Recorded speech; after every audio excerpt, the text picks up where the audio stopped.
Bro சொல்லுங்க, single கெத்தா இல்லை கமிட்டட் கெத்தா? தலை என்னைக்குமே சிங்கிள் தான் தலை கெத்து. ஏன், என்ன காரணம்?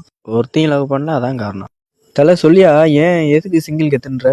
ப்ரோ லவ் பண்ணால் பொண்ணுங்க சொல்லுது நம்ம கேட்டு நடக்கணும். எதுக்கு லவ் பண்ணிக்கிட்டு? சிங்கிள் தான் ப்ரோ கெத்து. நம்மளுக்கு நம்ம தான், நம்ம சைடு எப்படின்னா சொல்லலாம், அவுட் ஆஃப் கண்ட்ரோல்.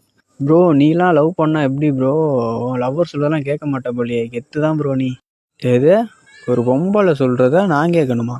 நம்மலாம் பொண்ணுங்க சொல்றது கேட்டு நடக்கக்கூடாது ப்ரோ. எனக்கெல்லாம் அப்படிலாம் இருந்துச்சுன்னா சுருன்னு மண்டைக்கு ஏறிடும். ஹலோ சொல்லு பேபி. டே எனக்கு காலேஜ் முடிஞ்சிருச்சு, ஒரு 15 மினிட்ஸில் வந்து பிக்கப் பண்ணிட்டு போ. பிக்கப் பண்ணணுமா? 15 மினிட்ஸா? இல்லை 2 மினிட்ஸில் வந்துடுறேன். ஓகே ஓகே அடிச்சலாம். இந்த பொழப்புக்கு 4 பேர் கிகோலோ பையா. என்னைக்குமே நம்ம தான் தலைக்கெத்து. அம்மா ஊரை வாத்த அம்மா எவனையும் ஓத்துருவோம் அம்மா தேவையா